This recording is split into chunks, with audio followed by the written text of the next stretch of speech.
This is Brandon Cullum, testing my mic.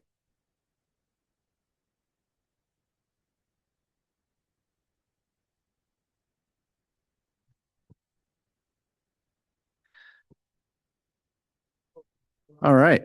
Sorry about the delay, everybody.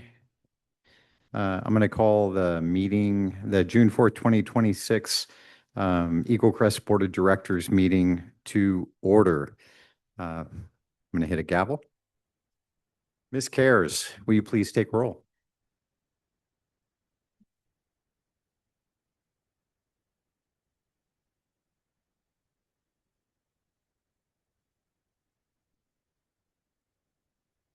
Mr. Cullum.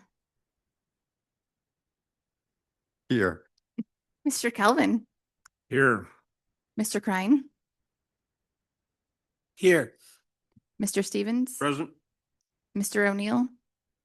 Here. Ms. Shively. Here. Thank you. You have quorum. Thank you, Ms. Cares. We will proceed. It takes us to agenda item B, approval of the agenda. Can I get a motion or? Mr. Chair, move approval of the agenda as presented. Anyone have a second on that? I'll second it. All right. Hearing no dissent. The agenda is approved as presented.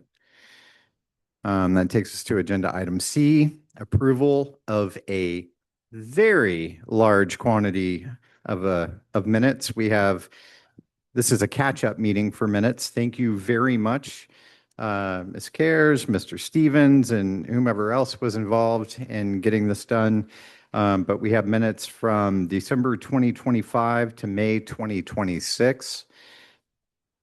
Mr. Chair, move approval of the minutes from the December 2025, January 2026, February 2026, March 2026, and May 2026 meetings as presented. Thank you, Mr. Stevens. We have a motion. Mr. Crine. I just wanted to, I think we need one amendment. It looks like on the December 11th, board members present. I'm not listed, but later in the minutes, I seconded a motion. And so I think I was at the meeting. And similarly, I might ask for a the addition of my name to the February 12th roll call, where I am omitted as present.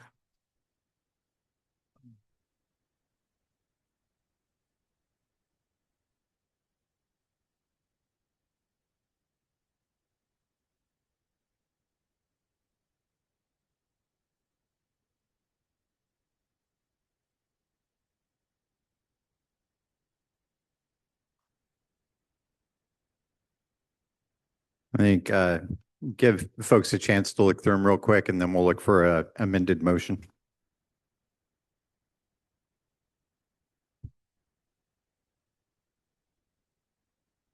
Not a motion, but just a question. Is April not yet included? Perfect. All right. Oh, and that's a good point, Ms. Shively. Just for the record, I said we had minutes from December to May, but we don't yet have April. Thank you. That is correct. It got lost in our IT outage.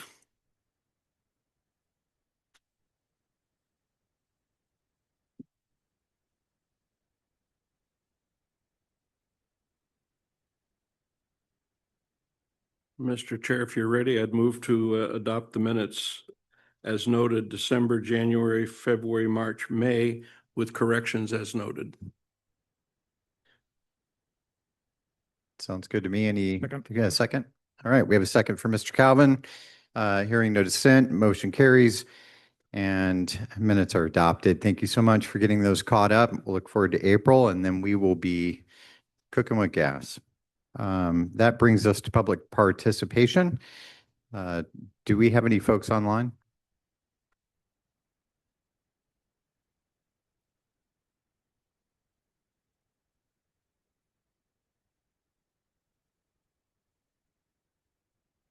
Is that a definite nope or a pending nope?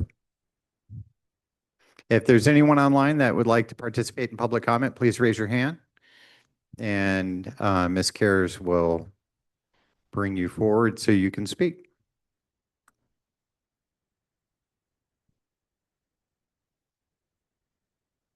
All right, seeing no hands up online, is there anyone in the assembly chambers that would like? Please step up and state your name for the record, sir.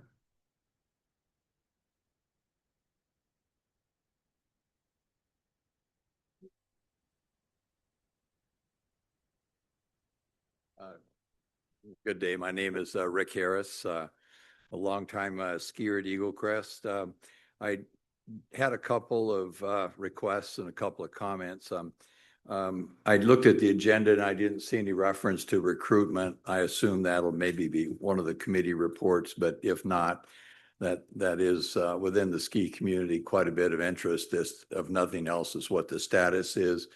There was also a call for volunteers, and there was quite a bit of interest in that. I assume that Erin may cover that, but if not, I'm hoping that she can ad lib in some comments.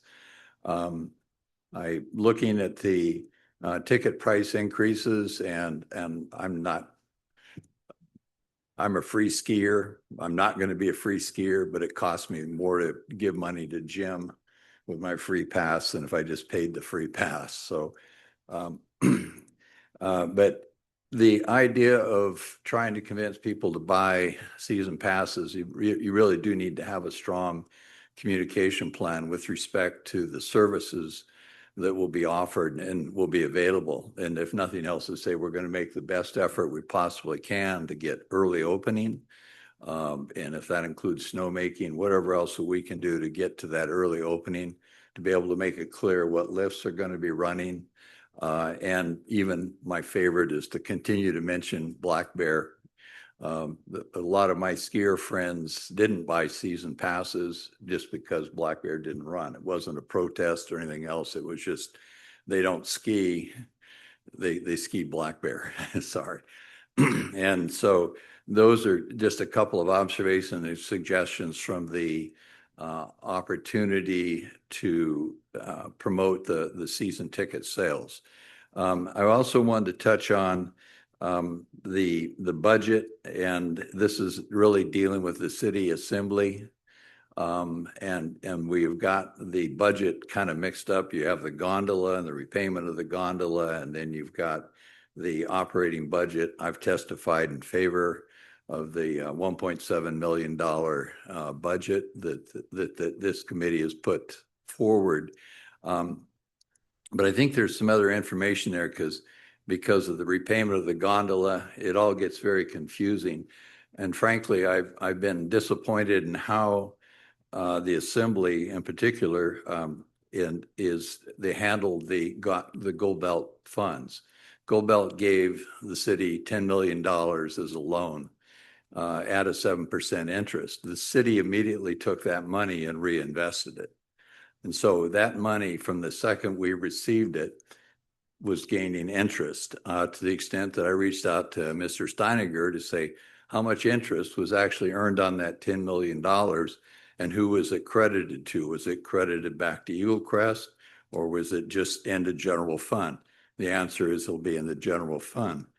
I have no ability to calculate how much money they earned, but I did get from Neil the 4 quarters, the last 4 quarters, the earnings for each quarter. Now, I can't say the Eaglecrest money enjoyed that benefit, yes or no, but the earnings were, my estimate, about $118,000 over a year. So there's $118,000 based on the $2.7 million that's in our reserve account, or it's in the Eaglecrest account, that was making money, and yet that's not being in any way credited back to Eaglecrest or Eaglecrest program. And that does not relate to the full $10 million, because I'm absolutely certain that they made a fair amount of money off that $10 million before it was actually spent. So I think that the board, and I would encourage the board to ask the assembly, is, how much were the earnings that they received? And they're going to have to, because they're going to tell you they commingled it and it's invested in different funds, so you really don't know. So they're going to have to give you some kind of averages. But you should ask, what are the earnings that we did and how much of that earning was credited back to Eaglecrest? Because as you get into these budget discussions, the interest isn't 7%. It's going to be about half that. Well, not quite half. It's probably going to be about 4.5%. Is based upon my very limited amount of data, and I'm not, I'm a garbage in, garbage out kind of guy. So just to recognize, I have no real ability to, give you something that you could go to the bank with. But it did raise enough of a coin. I did raise it with Neil. He said it's definitely in six figures just for 1 year. So, I'm not too far off at $118,000 for the year. But I wanted to raise that because I think you need to ask them how much earnings there were. And also, I think you should probably ask how much was in-kind charges. In other words, charges that the city, we were paying for city engineers or whoever. I have no idea whether that happened. But my suspicion is, in fact, some of that $10 million was actually used to fund city services. And I think we need a full accounting of what happened with that full $10 million. So with that, appreciate your time. Thank you very much. I've supported you guys in every way I can, saying that you've got a good board, good knowledge people, and listen to them. And so that's the best that I can do for you, but at least wanted to come up and offer those comments. Thank you.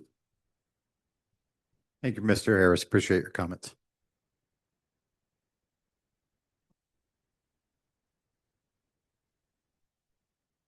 All right, I think. Has anything changed online, Ms. Karras? All right, and that concludes public participation. Brings us to our favorite part, the manager's report. The mountain report. Oh, you must have a different agenda. Sorry. I just call it the mountain report because it's from everyone on the mountain. Okay, so I know you guys got this a little bit later than expected with our fun technical glitches on the mountain for the last 24 hours. So I'm not quite certain, maybe you've had a full chance to read all of this. But during the remainder of May, we've been working very closely together across departments on the mountain to be able to make priorities happen, coming up with a plan of attack on what we needed to focus on first. And my main focus was the budget and making sure that we could get that across the finish line, and all the amazing support from the community that spoke in person, wrote letters. I'm very grateful. So I'd like to say thank you to the community for stepping up. We've been monitoring the FY26 budget, making sure that we're staying on track and trying to be mindful of what's left in the rest of FY26. We have been working on the RFP. Jim and myself worked with the purchasing department. We were able to acquire the SE group to help us with the Eaglecrest financial and strategic plan. So we've moved forward with that, and we are having meetings and working through that as well. I've been working with all various departments within the city, from streets, fleets, legal, HR, on various things that need attention at this time of the year that pertain to all sorts of things, very closely with HR with some of the budget things that are unfolding for FY27. Also for insurance for FY27 as well with the risk department. So I've been in a lot of different conversations across the city, trying to get all these things caught up as quickly as possible. We did finish off the season. We got the kitchen all buttoned up, taken care of. iRide Segway is operating out of the Porcupine Lodge. I don't know if anybody's been up there, but until the tent that we are waiting for to arrive has gotten here and we are able to put that together, they are going to operate out of the lodge for now. And that seems to be working out really great at the moment. So staffing right now, we did just lose our base operations manager. His last day was last week. So that position is empty, and in the FY27 budget, we are not filling that position. We, as a team, sat down and looked at what that position looked like. And in the restructuring of last year, when we did the conversion project, a lot of roles and responsibilities were moved to different positions that the assembly gave us to create year-round, that took duties away from that position and put them elsewhere. So when we looked at that, we were trying to figure out how, with the budget that we needed to work on, what that looked like. And we sat down as a team, and whatever was left, we kind of, I'll do that, I'll do this. This is in my wheelhouse. So we just kind of divvied it up for now, what was left. So that's how we're going to move forward for that position for right now with the FY27 budget that we might get. So, what else we got here? Does anybody have questions so far? Okay. Sorry, I yeah, do. yeah. Look, time's tight, budget's tight, and without the position being filled, it makes sense. How sustainable is not having that position filled? So in the conversion project that we did last year and creating those other year-round positions, 70% of that position was divvied already before the end of this year until that person left. So there's not a lot left to sort around. So we felt comfortable with doing that until, if we grow, when we grow, and we need that again, then we can build it back in. But for right now, as a team, that kind of made the most sense for right now to get us back on track. Yeah. One of the exciting pieces was we were able to hire a mountain operations director as well. They will start on June 15th. So that is in here also. Any questions on staff? Okay. I don't know what to call. Oh, go ahead. Take a minute to introduce us to Burke. What he's a former Eaglecrest employee. What's his Yeah. background? So Burke has previously worked at Eaglecrest as a ski patroller, knows all parts of the mountain. He also was a snowcat operator on the mountain, and a laborer and a summer trail crew. Has lots of background on being around the mountain and around the staff at Eaglecrest. So he knows the nuances of snowmaking, all different aspects of mountain operations. So he's a valuable asset to moving forward.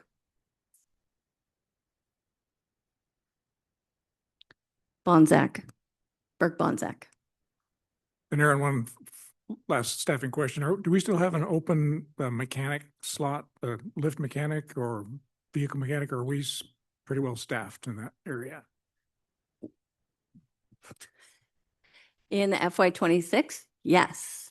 In FY27, no.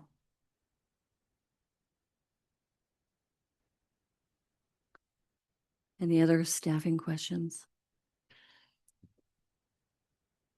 Okay. I wasn't quite sure what to call what I usually do. So I just kind of mashed some words here: snow sports, guest services, and mountain activities. So as we're finishing up the FY27 pricing that you have in front of you this evening, we worked on that as a team, going over some suggestions. The finance committee has looked at it as well and moved some stuff forward. Once we have pricing complete, Snow Sports School will make adjustments to programming and pricing, because everything is kind of based off of the rental prices you select, the ticket prices that you select, and then we do some math from there. We just got our last outstanding homeschool check that last week as well. And summer camps have begun on the mountain, which is really fun to hear all the kids out there. And lots of people are hearing them while I'm in meetings on my headset. But we have the most kids that we've had in summer camp. So last year, we have 70 kids this summer, with a couple spots still left. So we also integrated a couple of years ago books of board students into the program to help as junior counselors, so that they also had the opportunity to be at camp, but also have leadership skills as well. And they're always welcomed up there with us. And it's really fun to watch them take that leadership role as well. So Marketing communications, we as a team sat down and kind of came up with a plan of attack, knowing how much we need to communicate with the public and events and things to keep us kind of at the top of the radar of the community. So further in the packet, there are some events that we've created with dates so that everybody has them and we can share them on the calendar. Currently, right now, there's the flower drive. You just sponsor and you can come and plant your own flower basket or barrel up there, and we'll put one aside for you. So that's happening right now. Let's see. We are maintaining the website, the calendars, and the events listings will be posted as soon as we get them built. Regular communications through newsletters and active social media presence. So we're trying to keep at the top of everybody's feed as much as possible and working on pricing updates next week. Mountain safety, they've done a lot of different things across the mountain. They are playing some double roles right now with helping support mountain operations. They are doing a deep dive into a couple of projects with weather trends and snowfall totals. And currently they're working on timing behind lift evacuations and things like that, and where we can be more defined in our timing and collaborating across departments as well on what that looks like in whatever adverse weather and terrain challenges if an emergency was to happen. So we're trying to come up with different ways to attack any emergencies that we might have. So they are working in a lot of mountain operations projects right now too. I have a quick question Mhm. on the lift evac exercise. Hmm. Is that in the mountain operations section? Yeah. Yep. So hang on, I'm looking for the exact language, but you mentioned that you're working on a higher aspect, area, evacuating from a higher part of the lift. Is that new that you would exercise that? It's not new. We're trying to define how many people, if the chair is full, the timeline between each different section, that how long it would take. How many teams do we need? How many people do we need on the ground? We're trying to come up with a larger plan that spans across multiple departments. That is a little bit more defined on exact roles that everybody plays. So if I have X amount of people on the chair and I need this many people in each rescue team at different locations, and one of those in a higher span, if you're higher off the ground, is going to take a little bit more time and maybe a little bit more staff. So we're trying to fine tune it, I guess, a little bit better to have a better idea of how much staff we would need and if we would need outside resources to support that. Who's driving that deeper dive? Right now, Justin and Dawn are working on that together. Well, and Yeah. it's much appreciated. I mean, and with everything going on and staffing issues that we have, the fact that you're pushing deeper into planning is commendable. Thank you.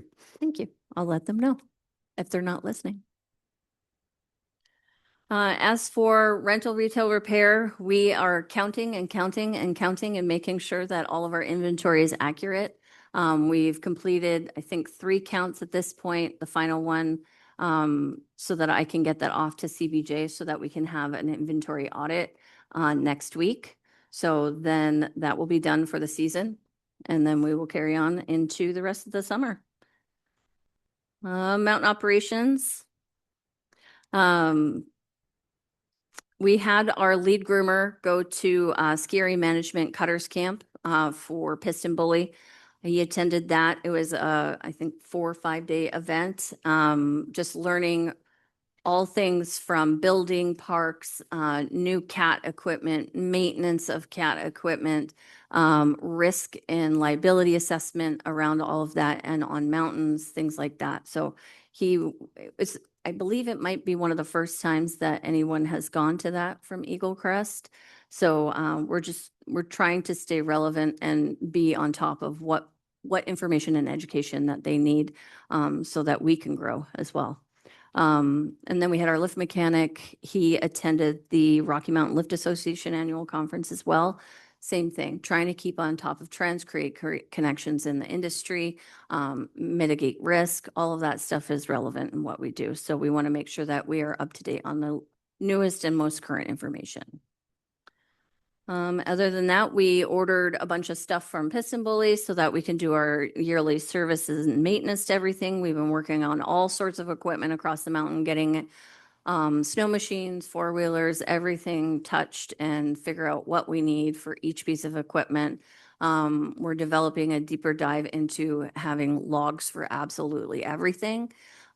Just trying to reset and set a standard, and we're all trying to make sure we're following those standards so we know where we're at with everything and nothing all falls apart at one time. So we're being very mindful in that right now. And we are working on hazmat, hazardous material removal again. A scrap metal bin has been delivered. We are taking care of that and getting stuff cleaned up. And then our next step is surplus. We figured we'd clean up a little bit first. And I just want to check, hazmat is not something you can use volunteers for. No. Yeah. No. All right. We work with city department and do that. So yeah, we're very grateful. Any questions on that? We are continuing to work on line maintenance. The majority of Porcupine Chairlift is finished. And just so everyone has an understanding on why we start on Porcupine, it's the first one where the snow melts.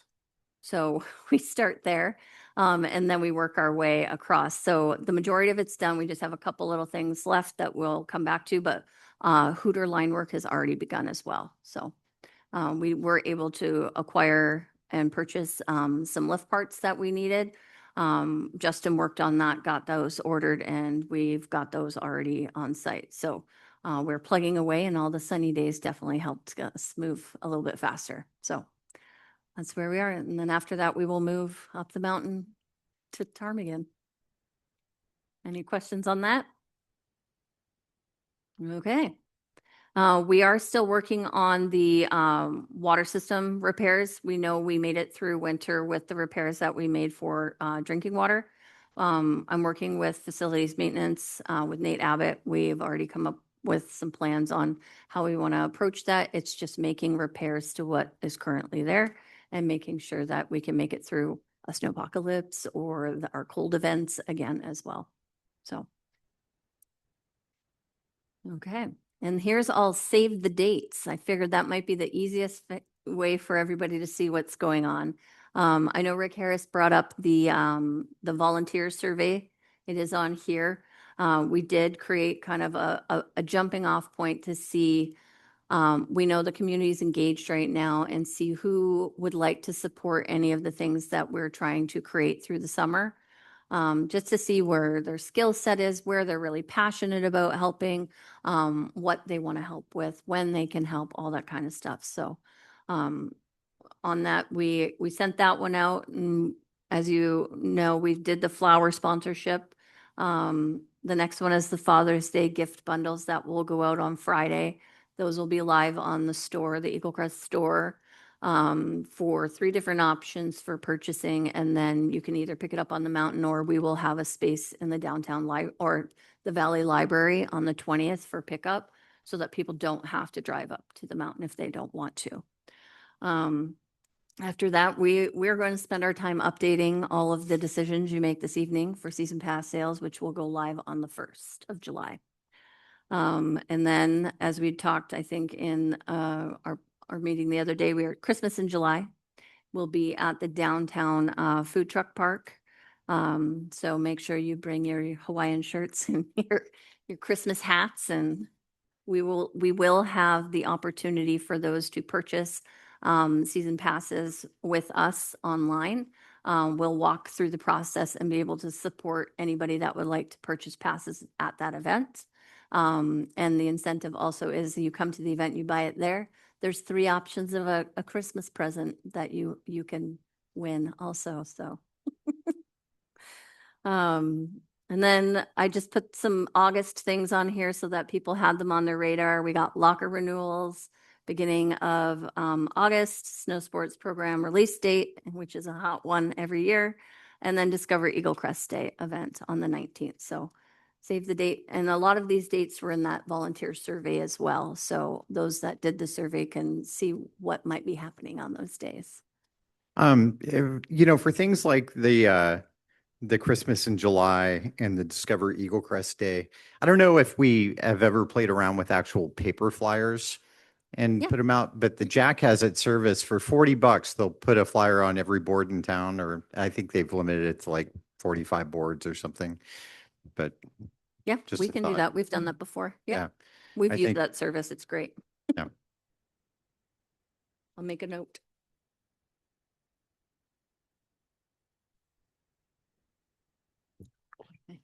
Any Mr. other Calvin. questions? Aaron, I'm going to back up and ask one more maintenance question. Any update on the condition of the water supply line for snowmaking?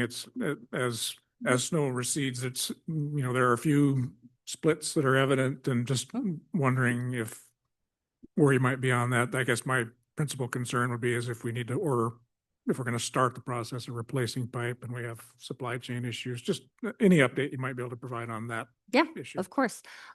We took advantage of the nice weather the last couple days, and the snow has been melting, like you said. So we had team members out on the mountain walking the line, all the way from the lake, assessing where we can see obvious visible breaks in the line that we need to deal with. We have pictures, we're documenting where they are. We've also started, it was interesting because Patrol was starting a mountain map, and then mountain maintenance was also doing a mountain map unbeknownst to each other. So we are mapping the lines on a larger map so that we can, okay, this is where the breaks are, and documenting them with pictures as well. We know where the big ones are that we need to address. We have pipe on site for many of those ones. Some of the smaller ones that are evident, we do have, we've already looked into the clamps that we need to buy to fix those smaller ones. In the meantime, our plan to, we're going to divert the water for right now over to sourdough so that we can get hydro running.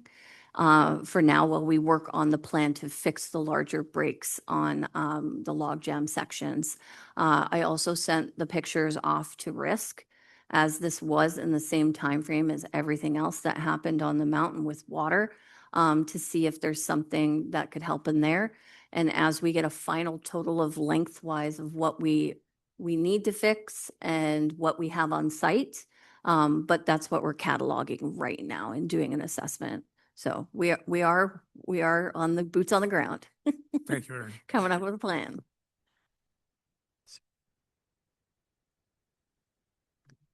I have a quick question, Yeah. just one follow-up question. So on the Hooter gearbox rebuild, is there any reason to suspect that could become an issue, or is this a routine rebuild? So we were aware of this last year, and we've already been working with a company that's back east, and working locally with a company as well. So the two companies are communicating on what needs to be done. So they're trying to come up with a plan, and we've been in communication with them constantly, so that we don't have to ship it across the country to do it. So the company that's back east is supporting a local company to be able to perform the work. Oh, that's great. Yeah. And so right now, are they in the assessment phase, just figuring out what'll need to be replaced and what can be just refurbished in the gearbox? And because I guess what I'm driving towards is, at what point will we know what that costs and whether or not it's a surprise? Yeah, we won't have that cost right away. We're trying to figure out if the tech from the East Coast is going to come here or not. That's what the conversation is right now, to do a deeper assessment. I would have to get a little bit more information from Todd and Justin, because they've been working a little bit more closely with that. But I do know that we might have somebody come to support the company that's here so that we can build that relationship for even the future. So if we have any other gearbox issues, then we have that resource in town as well. So we won't know yet. I'll let it go after this question. Yeah. Is this coming out of CIP funding that we have in 26? Because I've lost track of where we are on that. We have CIP funding that could address this. Yes. Okay, thank you. Okay. I included in the packet, a draft operating schedule.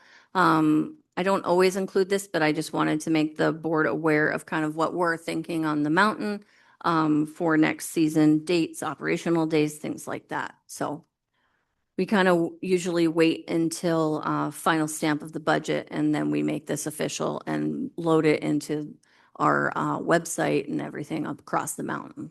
So just wanted to make you guys aware. Do you have questions? Let me know.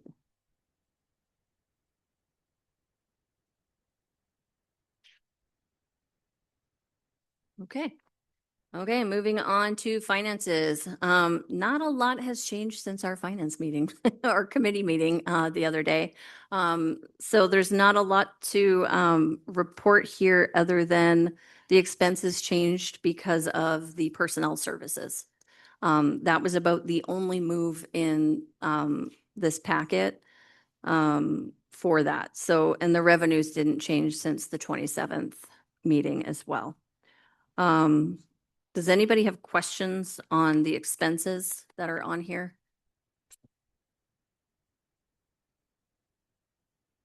Just a quick question, if I may, on revenue. Mhm. Are we caught up with CBJ entering the data into the system to give us an accurate number yet? Or are we still waiting for data to be entered by CBJ? For our current year to date, Yes. we still do not have all the credit cards, finished and up to date. We have all of March that are in there that I could see, for expenses. Revenue is, I think the end of April was the last time I saw.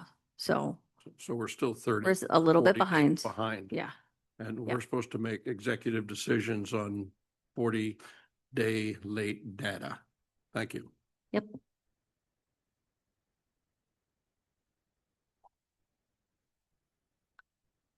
Any questions on the revenue side of things?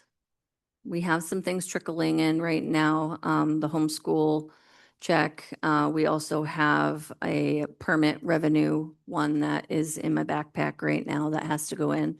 There are a couple little things here and there. One that is on here that we haven't been able to finalize is the $100,000 from the Eaglecrest Foundation yet. So we haven't had a foundation board meeting yet. So that is one that's still up in the air. When you say things are trickling in, can you just give some kind of an estimate of what you think the total of what will trickle in? There's not a lot left outstanding. You will see, we just said cabin launch release date last week. We had some more summer camps come in. It's not a whole lot of revenue coming in at this time. So we were trying to create like Father's Day things, smaller things to try and push things across for the remaining of FY26. Thanks. Yep. Mm-hmm. I just want to, so I'm noticing, I mean, merchandise sales were 20,000 above budget. You think that's 50th anniversary swag or, I think it's a combination of that. Yeah. and Yeah. It was the excitement behind the 50th anniversary, and we were able to support buying more t-shirts and sweatshirts and things that people really want to get. So yeah, this is the most we've ever made in that specific line item. so should we celebrate like a 51st first anniversary too? Maybe to keep it going? Screen print of 1 over the 0. And I noticed that I'm curious, we're a little bit over in facility rental revenue. And is that do all the cabins go in there? Yeah. Okay. Is there anything specific that drove that over? We saw more use than we Yeah, expected. and- it just kind of ebbs and flows depending on weather. And the current launch of cabins is September, October, November, which is slower months Right. that people want to rent, but a lot of people are trying to get cabins. So they're finding the Wednesdays and the Thursdays in the calendar and the holes right now, and taking advantage of those. Oh, good. Yeah. Keep them coming. And then my last question, we're quite a bit over in locker rental too. I mean, and I'm curious, did we just find new lockers or, I mean, what drove that?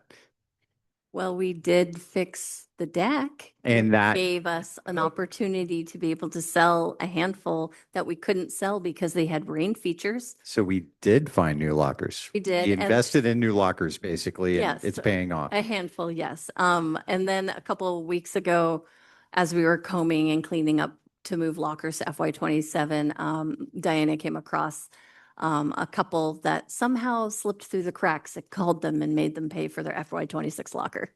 So Pass our thanks on to her. I will. Is there anything else glaring in there that anyone has questions around? I'll just make a comment that I think it's a minor miracle that we've ended up with $2 million in operating revenue, given where we were in January when revenues were 40% below Mhm. budget. So that's a really nice number to see. I will say before I left the mountain today, I did run a point of sale report and we are year to date to this day, we are ahead just by a smidge. So yeah, we might end up pretty close to what we did last year. That's impressive. Which is, yeah. Okay. Where are we driving next? I did just add in, it's not adopted, it's just a preview of what the manager's offices will submit for our budget. It was just the updated version that we had to put in there, just for you guys to have as a resource. And then we have pricing.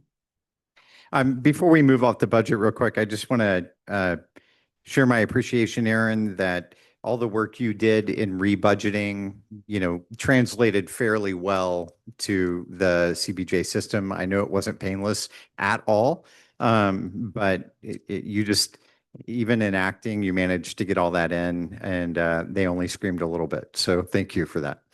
I will say thank you to the board members that also helped and supported me in that effort, and to the city departments that put up with me and my newness to it all, and the struggles that might have happened, but trying to get through it and as quickly as I possibly could in a good fashion. So I appreciate those departments, but also the board members that supported me. So thank you. All right. Does anyone have any final questions for Ms. Lupro in the manager's report or mountain report? Manager's mountain report. All right. Hearing no more questions, that brings us to our agenda topics. Our first topic tonight is FY 27 pricing. And before we move into this, if you don't mind, I just want to say that I don't think anyone on the board takes pricing lightly, and we understand that any increase can be painful, but given the times that we're in, we don't have a lot of options, and at least that's my perspective. And so I just want to acknowledge that it's not easy to pass on increased pricing to skiers, and so we wouldn't do this lightly if that is what we end up doing. And just a reminder that these are conversations and jumping off points. So if this is a number that the board does not want or wants to massage or decide something differently, that is what this evening is for, to make those adjustments. So thank you.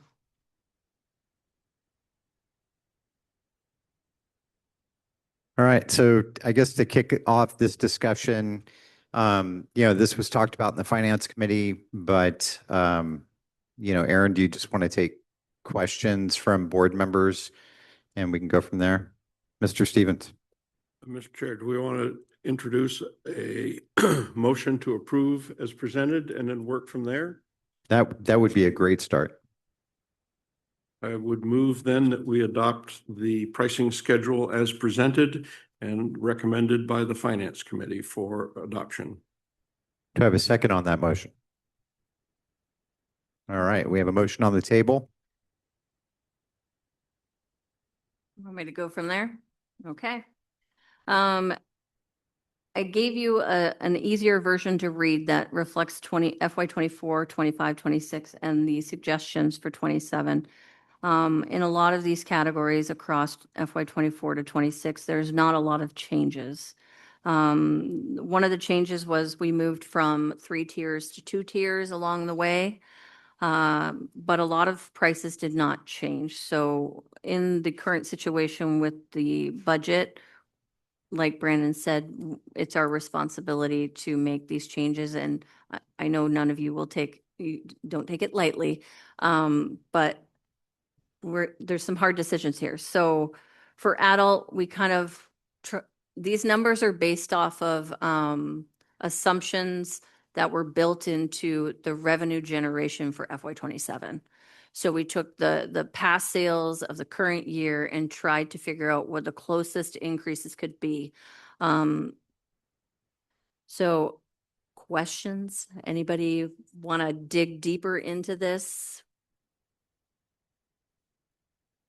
Aaron, could you explain to me the new option on the senior pass? Yes.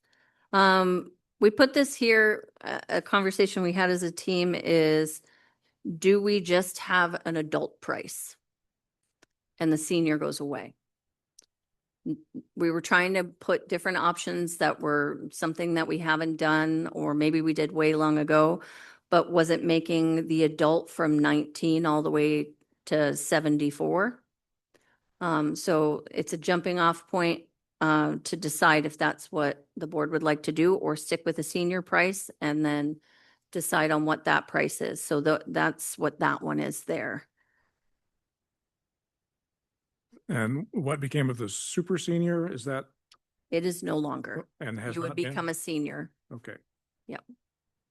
Can you, I'm sorry, I'm being a little dense. Just to follow up on Mr. Calvin's question. So the note there that says no longer senior, all adult prices, put tier 2 at 800 for senior.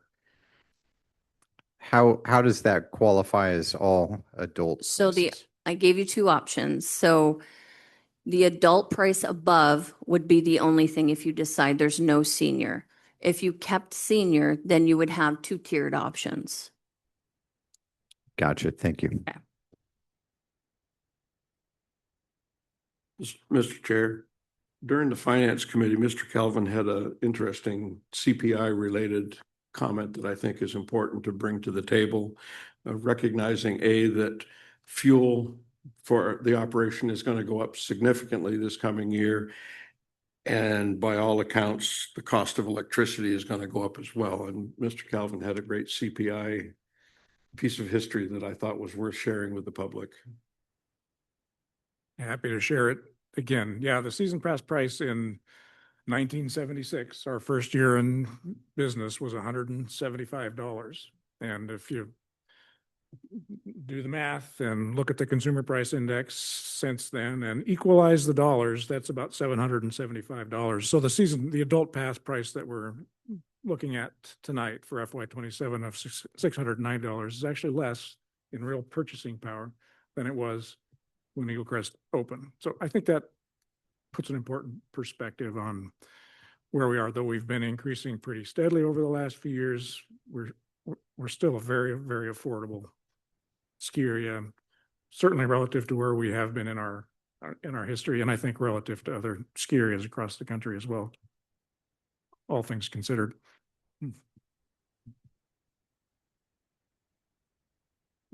And a quick question on the seniors.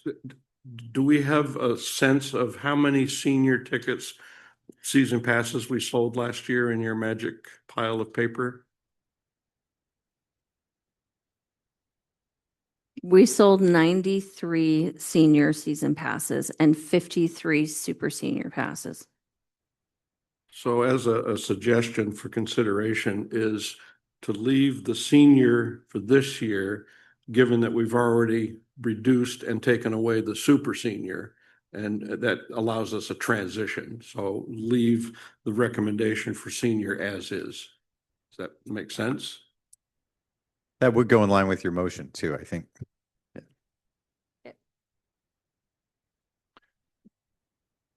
Could we get a little more information too? Could you explain the military pass when active retired, no family or dependent, valid military ID?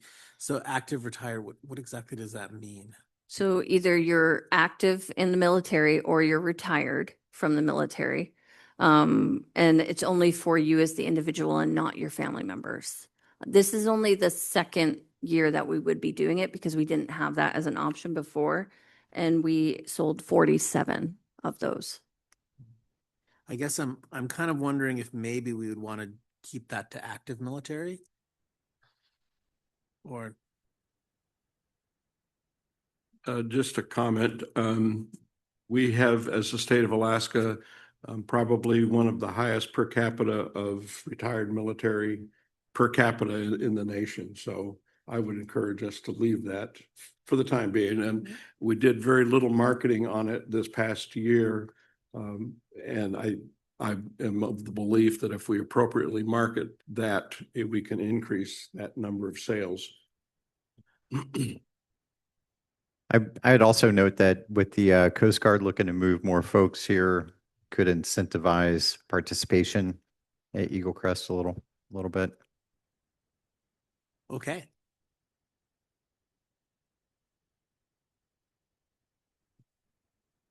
I'll speak in favor of the motion. I think that it's incumbent upon us to ask for an increase in prices. I think we fought a difficult battle to secure the general fund support that we felt that we absolutely had to have, and the assembly showed strong support for us. And I think now we present the opportunity to the skiing public to show their support for Eaglecrest by buying season passes. And I think everyone recognizes that the landscape has changed with our budget, with the city budget. So I think it's a good plan. Again, no one wants to see prices increase, but they're still reasonable, still affordable, keeping focused on youth and teen pass prices as being very affordable. So yeah, and I think generally speaking, a 10%, roughly 10% across the board increase is appropriate and reasonable under the circumstances. And I think we owe that to the non-skiing community to show that we're asking of ourselves a greater contribution to the support of the ski area. I just want to piggyback on what Mr. Calvin said, point out that the FY26 revised budget projection has a notably lower operational revenue number than our FY27 proposed budget.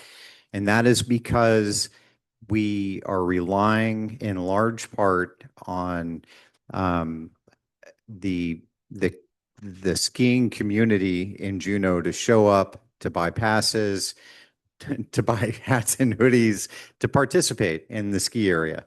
And if they do that and we meet them, kind of halfway with the prices that reflect the true cost of operations, we can generate a notable amount of revenue for Eaglecrest and hold the line between where we'd like to be in a negative fund balance. So in other words, we can avoid pulling into a negative fund balance or having to come to the assembly to say that we are going to fall short. I don't know if many people are listening tonight, but maybe they'll come back and listen to the recording and hear this.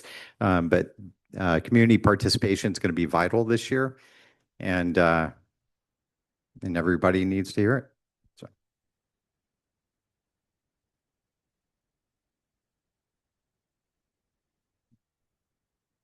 And it also looks like we're doing away with the Coast Guard pass, the day pass. Is that correct? Under miscellaneous tickets.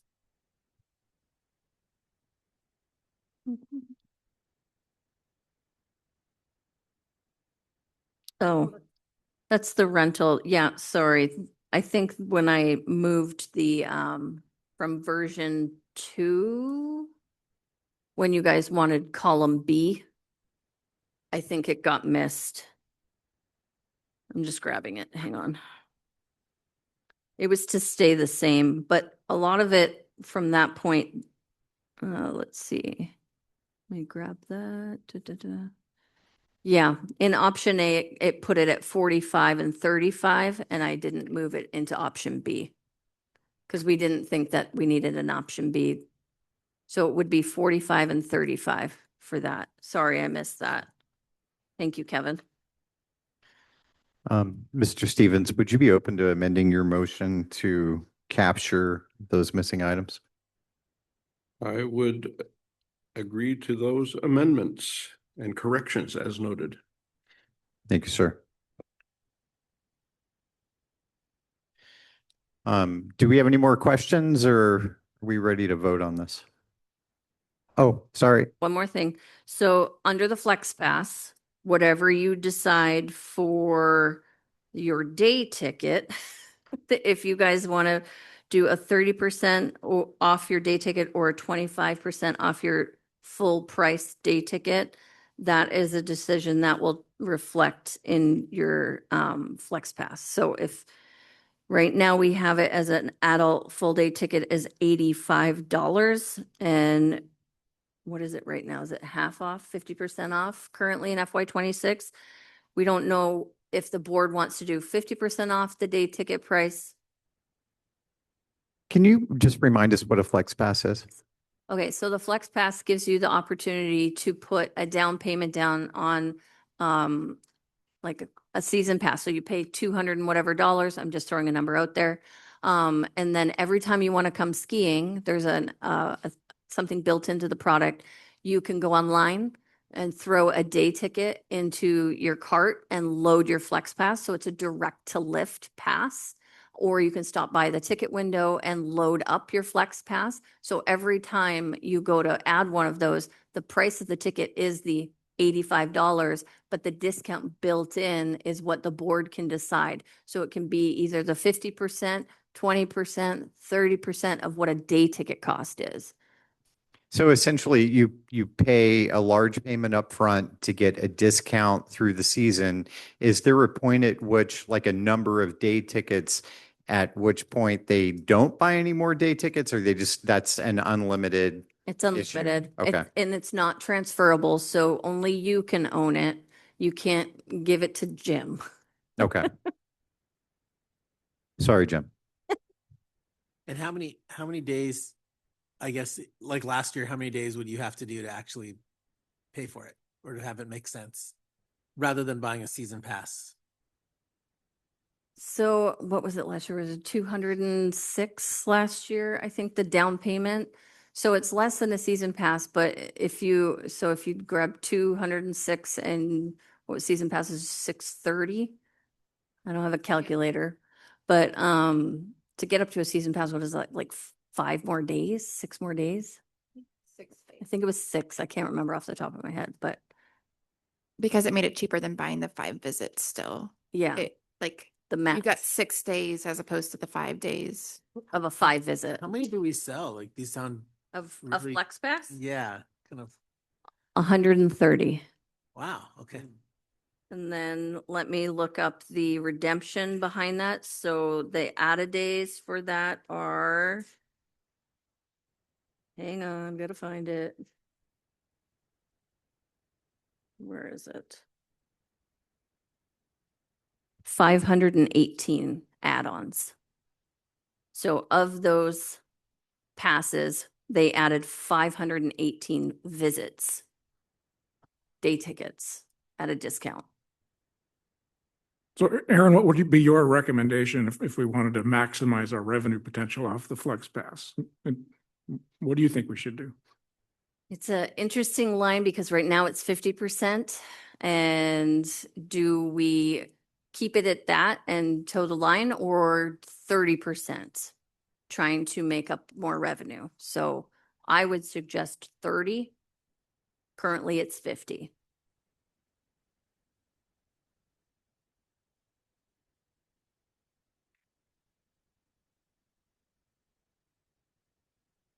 I would lean on the side of going to 30%. It might be an interesting comparison point for next year to see if that change in relative discount means that we lose purchasers of that item, but there's still thriftier options available. I would support that. I think, the injection of upfront cash flow is very helpful, and we would want to incentivize that for folks that aren't able to buy passes or engage in the payment program. I would agree with 30%.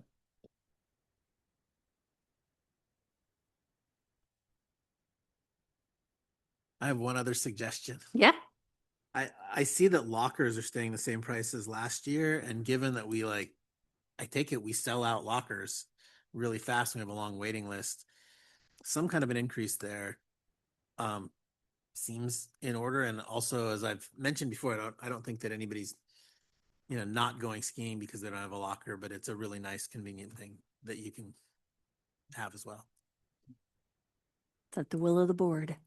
Yeah, where is our wait list? I was in there today. I believe it's mostly people wanting to move from an individual locker at this point to a family locker, and we just don't have the family lockers. And those that are way further down are wanting on the list, like into the lockers. There's less of that than there is already locker owners that need to switch product. Sorry, Kevin. He's on the list. And I'm not giving up my locker for you, Kevin. I just got off the list. Nice. I mean, I was on, I guess this is my reason for thinking that this might be, there are several people who are on those lists for years and stuff. And it just seems to me like if we can sell them, we should sell them.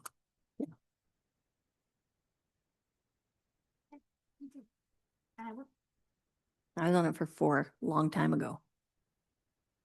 So if we were going to increase locker, or I guess, yeah, that's the question. Should we increase the cost of a locker? And if so, by how much? We had given option A, and I don't think there was an option B because that one is always a hot ticket item of conversation for the board. So we didn't make a suggestion. We were leaving that to you as the board. I will point out that we had a notable increase for locker prices in FY26. Yes, we did. So, which did clear out the portion of the waiting list for people just waiting for lockers, and that's why it's now qualified as people waiting for family lockers. So, Yeah. That is true. There was a lot of movement in lockers last Yeah. year. but I also should disclose I have a family locker, so I have a roommate.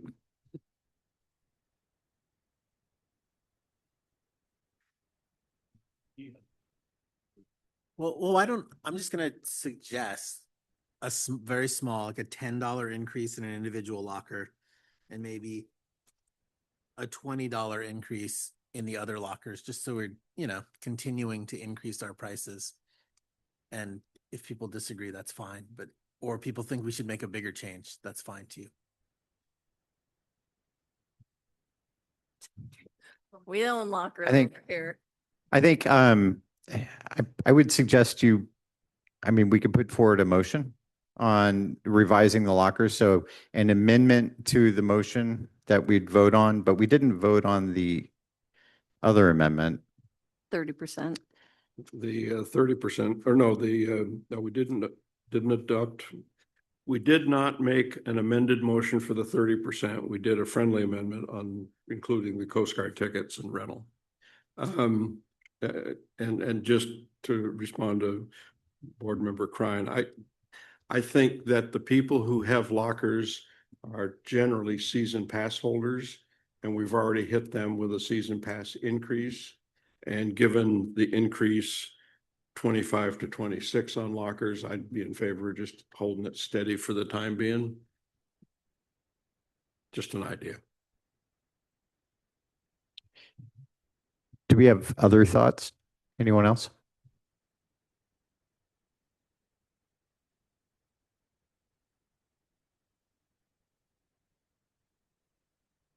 Okay. I'm conflicted because it's already past my price point where it would be worth it. So increasing the price seems like moot to me. Yeah, 1,000. All right, so I think Robert's Rules has a solution for this, and I think what we should have done is probably voted on the first two amendments, and then Mr. Krein, you could offer up an amendment. Can we take a step back, Mr. Secretary, and vote on the first two amendments to the original amendment? Certainly. So the motion was to adopt the pricing schedule as presented. The first amendment would be to include the $45 ticket and the $35 rental under the Coast Guard item. All right, so we have an amendment to the original motion on the table. Do we have a second to the amendment to the original motion? I'll second. Do we have any dissent for the amendment to the original motion? I'll dissent just for a question or object for a question. With the Coast Guard ticket, wouldn't that fall under military? So are we kind of selling two things? Should we just consider Coast Guard as military? It is a different price, so it looks like we're giving a bigger benefit to Coast Guard and essentially announcing we're a Coast Guard town with that. So the Coast Guard product itself, the ticket and the rental, has been a specific product that was built many moons ago for the Coast Guard. And the way that works is I can't remember the right wordage behind that. There's one specific person that we work directly with, that morale officer that comes and gets the tickets. So these are the people that are only going to get like 1 or 2 day tickets and rentals and use those, not so much those that are going to purchase a season pass. So it's a different product, more say, that was always been focused around Coast Guard. I would have to figure out something different, or who I would even talk to, because that is a voucher that they come and pick up from us and then redeem later. So they buy it in bulk, right? So they come and they buy it and as a bulk purchase, as opposed to at the ticket window, like a ticket being printed at that moment for that person. So what you're saying is that the Coast Guard price is not cutting into a military member who might stumble into the ski area and buy No. a ticket. Okay. So that answers my question. So I could Different product. take away my dissent to it. Withdraw your objection. Yeah, we'll try. Okay, so we have is still a vote on the table then. We have a second on the First Amendment, which is to charge 45 and 35 for the Coast Guard ticket and rental. Any dissent? All right, so that motion passes. The original motion is amended as stated. Did you get that, Marissa? All right. And so now we have another motion on the table, and that one is, Second amendment was to adopt the 30% off the day ticket for the Flex Pass, down from 50 or up from 50% last year.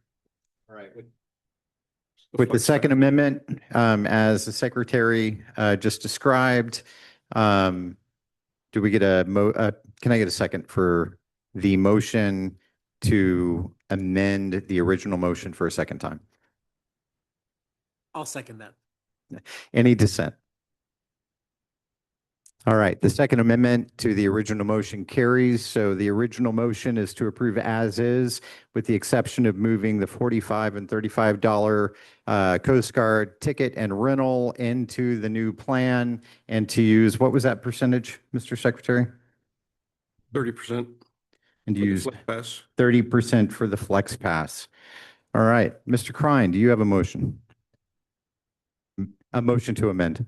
Yes, and my amendment is that we also increase the price of lockers, and we increase the individual locker by $10 and all other categories of locker by $20.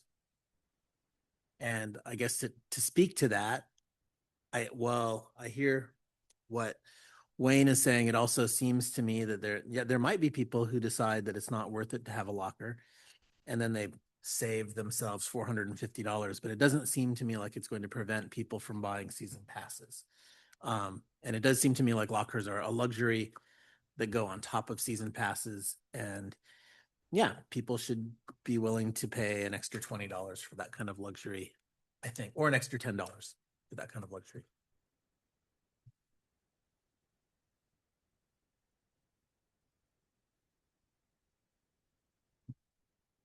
All right, so we have a motion on the table, and that motion is to charge, add an extra $10 to individual lockers, extra $20 to family lockers. And what did you say for snowboard and corner lockers? The same. $10 for those? $20 for, I guess I would add, to clarify, I think $20 for corner lockers and just $10 for snowboard lockers. All right, so if I may restate your amendment, we have amendment on the table to increase the individual locker from 270 to 280, increase the family locker from 450 to 470, increase the snowboard locker from 245 to 255, and increase the corner locker from 335 to 355. Do we have a second for this amendment? I'll second it. Second. All right, all in favor, say aye. Aye. I. Aye. Aye. I'll abstain because I'm really into my family locker. So, but the motion passes, and so we have an amendment to approve as is, with the exception of the Coast Guard for 45 and 35, 30% for Flex Pass, and locker increases as I've just listed. Do we have? I guess that original amendment had a second. I don't know if we need a new second. Original motion did have a second. I mean, original motion. Thank you. Have three amendments that have been seconded and approved. And I call for the question on the original question of adopting the finance plan as amended. All right. All in favor, say aye. One quick point of clarification, we're holding senior passes are are 590, tier 1, 800, and tier 2, and that's all seniors, anyone 65 and over, correct? Correct. Okay, thank you. Okay. We'll need to, please, Ms. Lupero. I just want to make sure that on the side, you guys have little notes here to make decisions as well. On the senior full day ticket, the child, and I can explain the accompanied passing, one trail fee for the Nordic Trail for all, or we're removing the youth. There's a couple things that we just want some clarification on as staff. Will you please walk us through those, Ms. Lupero? Okay, so the same thing for the season passes is the same question for the full day tickets. Do we keep the adult 19 to 64 years old and the senior 65 and up at that price that it was before? Or do we make it one price for an adult from 19 to 112? As is. Okay, Well, so will you just run us through the deviations, like point out what aligns with the motion that's on the table, which is the as-is motion, and okay. So if it is as is, then we will leave it at the 75. I'm not certain if the board is aware of what a accompanied pass means for a child.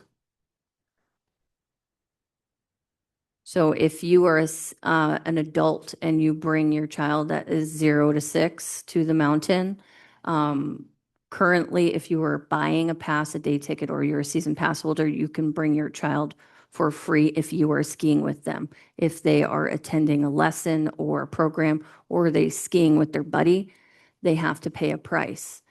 This would take away the accompanied pass. You would have, your adult would come, your kid would come, even if the adult is skiing with the child, they would have to buy a pass for the $20.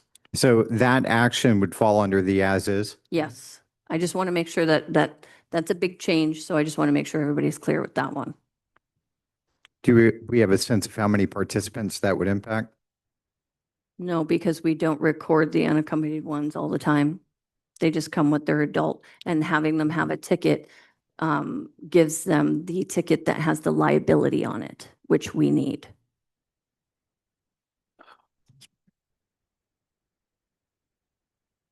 Okay, thanks for explaining that. Board members, I think if you, as Ms. Lupro goes through this, if you see an issue with something that she's saying, please speak up and offer a motion. I wish we'd done this way to start rather than make the motion and Sorry. then be back and forth and roundabout. So I'm trying to think how the cleanest way to get us through this. Well, I think if maybe the best thing, Ms. Lupro, is for you to run us through real quick for the things that would move us away from the as is and the changes that the as is represents. And we can just listen to you and then decide whether or not we need to revise our motion once you're done. That was pretty much the last one, because if you've decided on the adult and senior being the way that you've talked about, then that is pretty much the last one. And the trail fee. The Nordic Trail fee had two options, an adult and a teen previously. That would be the only other one on here. Making one price. Okay, So that'd thank be you. as is. So I apologize. That's okay. I ran out in front of you. So you said that previously the child would go for free, but it says $13, doesn't it? That is if they are going to ski by themselves. If they came with an adult, then they didn't have to pay anything. Okay. So if they're skiing with little Johnny over there, they needed to pay the ticket price. Yeah. And the reason that you guys want to do that is for the liability, not because of the money. Yeah, okay. Can I ask a question? Mhm. Would you say the majority of the parents are like me and would get the 0 to 6 season pass mostly just for nostalgia? But that takes care of that. Mhm. Do you think there's a way? Because yeah, other than that, I mean, the chances of a parent with this transition going there and then us even being able to track it without Porcupine even having a way to track it, I think what we'll still see is parents go there with their pass, get on the lift, and just assume kids still ski for free. We will have to use a marketing tool to be able to explain this. That's what will have to happen. I, as much as I want 0 to 6 to ski for free, ideally I want all youth to ski for free, but at the same time, knowing that the season's pass for a kid is going up to 52, I think that's still a fair price, and that allows your kid to ski unaccompanied. And you also know it helps you guys keep track because you have to get an extra little thing once they move from Porcupine to Hooter. Mhm. So I guess what I'm saying is I would be in favor of this. And I think it's a good thing to help keep track just because of the liability thing and getting that. I agree. I think it's a good idea to get rid of the accompanied pass. I would propose that if we're gonna err on the side of not increasing prices, we should be doing it for the kids. Like that's the gap, that's the sword that is most worthy to fall on. And if we're removing the accompanying pass and we're assuming that people aren't just hijinking their children onto the lifts, there's still additional revenue that we're gaining from removing the accompanying pass, but keeping the previous price of $13 a day. So I think you lost me there. So what was the $14 a day? the $13 a day. Oh, the previous price for, So are you suggesting that we remove the company pass, but not, but maintain the Inc., historical price? but maintain so are you offering a new motion? I would make a motion to remove the accompanied pass system, but to maintain the previous price of $13 a day. All right, so we have an amendment to the amended motion to remove or to because the company pass is already removed from the price plan that is on the table now. So the motion on the table now is to hold the child 0 to 6 full day ticket at 13 and not increase it to 20. Do we have a second for that motion? I'm just trying to think through this process. I think maybe the cleanest way is to adopt the motion that we've already amended 3 times and start clean with additional amendments. Am I on target? Well, we have an original motion that is on the table. It is amended, so we need to vote on that. But if we vote on that, because that is to accept as is. And we can come back and then amend it again. Okay. Yes, no, maybe. I'm okay with just a Fourth Amendment. I mean, I got notes. And Okay. I think once we finish this, Okay. then I just, once we decide whether we agree with Hannah. yep.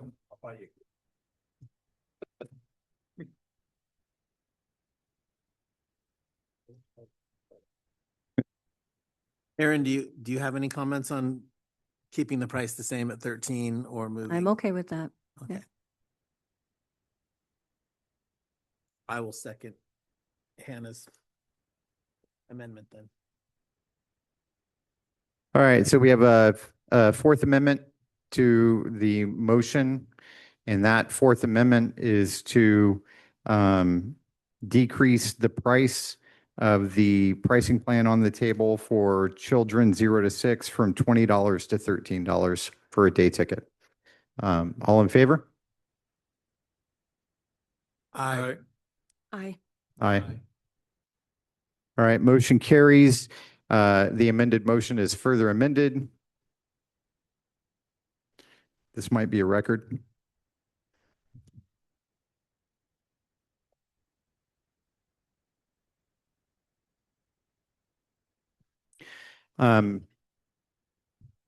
Before we move on to this, I have a procedural question. So the plan on the table for the senior pricing, Aaron has pointed this out, but the plan in the public record says senior pricing covers seniors 65 to 74.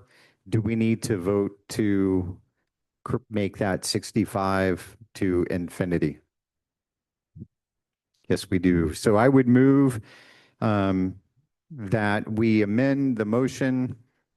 We amend the amended motion with a Fifth Amendment to change the senior pricing for season passes to apply to those skiers that are 65 and older. So I would need a second. I'll second.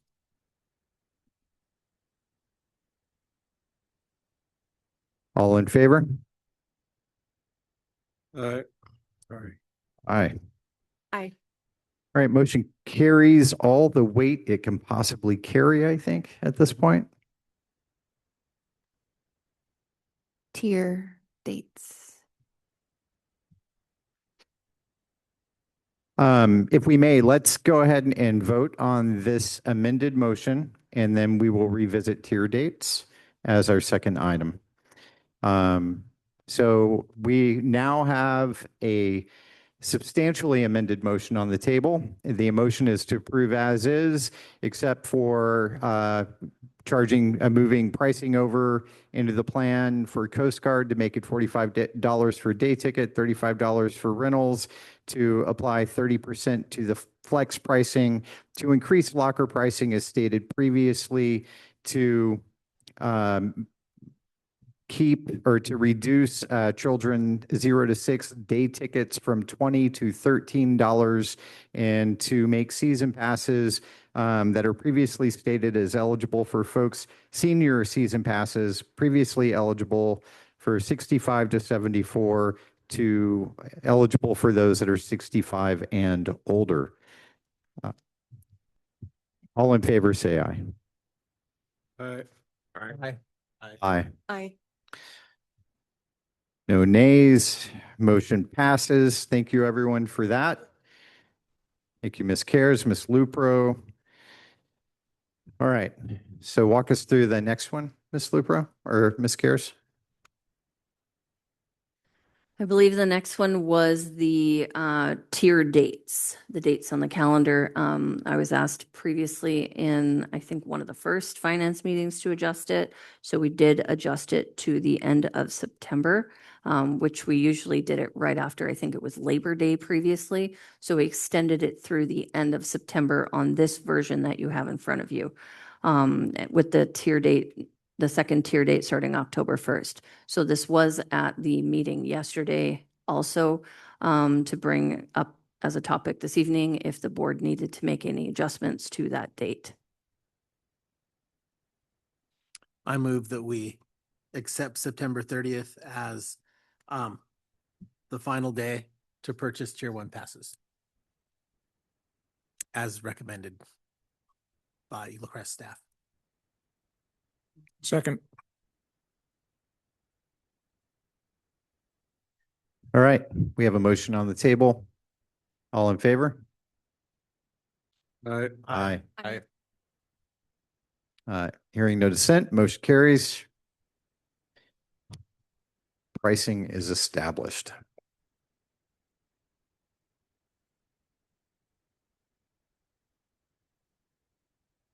May I ask for a 2-minute recess? Or 1 minute. I have a question.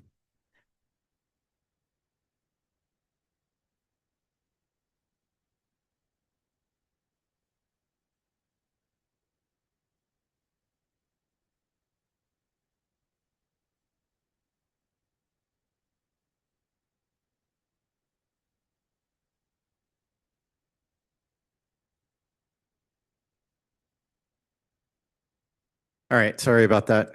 All right, with FY 27 pricing out of the way and tier pricing dates, we're moving to merchant fees. Ms. Lupro. Okay, so this was a conversation that we started during the budget process, and I have had time to talk with both the finance department and a couple different meetings that we've had to establish, which in discovery, we found that some of our licensing fees was in our bank fees. So we were able to move that and create a new line item within our budget to reflect where the actual costs need to go. So with that, working with both the finance department and with our point of sale company, having this increase as a convenience fee is something that we can do, both with the finance department and both with our point of sale. And we have figured out how to do it with both of them. So not how much more in depth the board wants to go and decide on what percentage that looks like or the amount. So may I ask a question? So I noticed that you've provided 3 years of history and a percentage for each of those years. Do we know if the merchant services agreement had an escalation clause on any of the pricing components that would drive that percentage change from year to year, or is it strictly a function of sales and the variable and fixed cost interplay there? It is sales. It is all wrapped around sales. The only one that is very specific is a 1.59% for the licensing fee, which we found and had to move. That was separate. I was able to find that contract, dig it up, send it to the finance department to review. So that was the In Touch specific fees that are now being moved out of the bank merchant fees. Okay, so the In Touch fees tend to be about 45. Okay. What I'm getting at is this is kind of a bit of a moving target. We have the In Touch fees, that's a fixed cost, and then there's a variable cost component. It's gonna change a little bit every year. It could go down, it could go up. I would suggest that we use a 3-year average. We have 3 years of information now. We could use a 3-year average percentage. That does create work for staff. They have to every year calculate the 3-year average, but it seems equitable. So I would move that we adopt merchant services pricing using a 3-year average percentage cost that we pass on to credit card users for purchase of ski area products.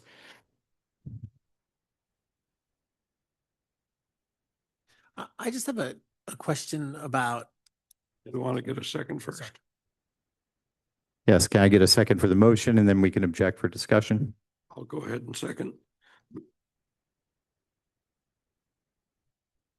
I'm just wondering if it creates a lot of work or hassle to just, I mean, I'm assuming that people avoid paying this by showing up in person and paying with a check. Is that right? You can pay check or cash. Check or That's the cash. only- Or yeah. debit card, right? It's my understanding that debit card is not susceptible to a transaction fee, or it's a much smaller magnitude. I'll have to confirm because I don't know if almost all of our transactions are run by Visa, MasterCard down the mountain. But so I guess my question is, it seems like it's pretty streamlined for people to, when I buy my pass, I go online, I pay with my credit card, I do that. If instead, I mean, I would certainly, to avoid paying 3%, or whatever it turns out to be, I would drive up to Eaglecrest and show up at the window and hand a check. It does seem to me like that's also going to create work for Eaglecrest staff and just keeping track of a bunch of checks rather than, payments going through and getting processed. Is that a concern or not really? So as a team, we actually talked about that because that was one of the concerns that the finance department was like, what if you have an influx of checks and cash? And we had a conversation on what that volume might look like. And we were all on the same page. We were okay with what it was. I think there is a piece missing here, though, that I'm a little bit concerned about. It's my understanding and my experience with other vendors around town that are charging credit card and passing on credit card usage fees. They aren't doing that with debit cards, and they're treating debit cards a lot like cash. That is not what I'm being told. From our revenue person, who's also typing, 1 second, but she is saying even using her debit card, she is also charged that 3% for the convenience.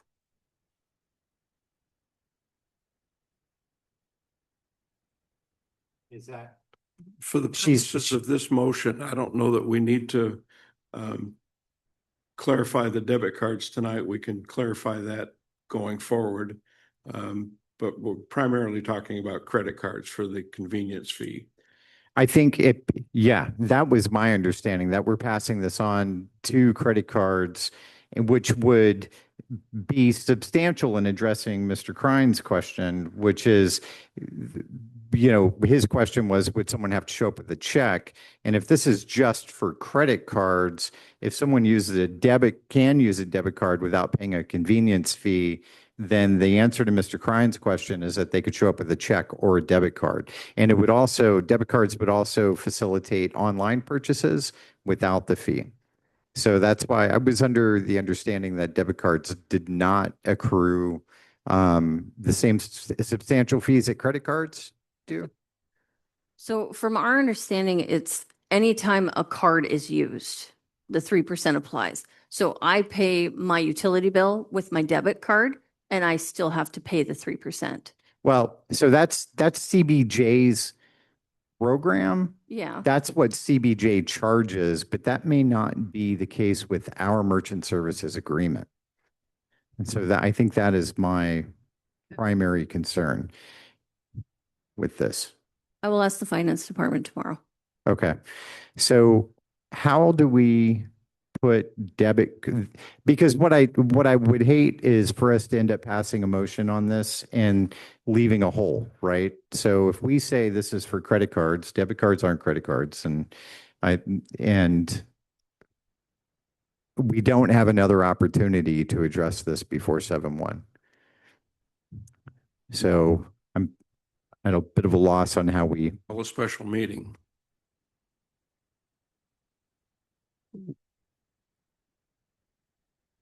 I'd be open to that. A Zoom only. I said unless we call a special meeting specific for a one topic agenda item. We could actually have that special meeting at the beginning of a committee meeting, couldn't we? I think it would be worth clarifying because, and this might be totally off base, but my understanding was that charging fees for debit card usage is outlawed under the 2010 Dodd-Frank reforms. So And that may be why too, interesting point. We could say something like any card that incurs a fee. I think debit cards may have an immaterial fee, but not the same as a credit card.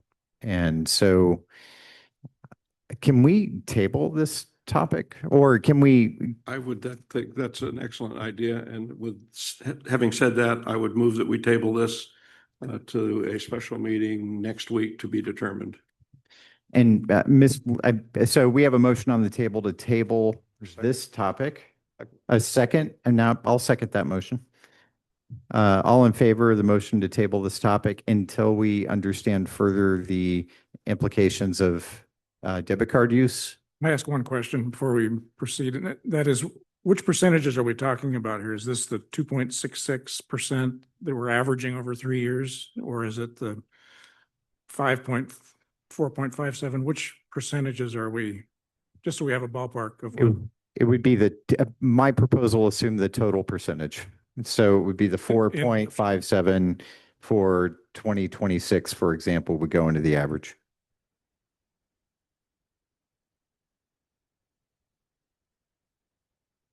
Thank you.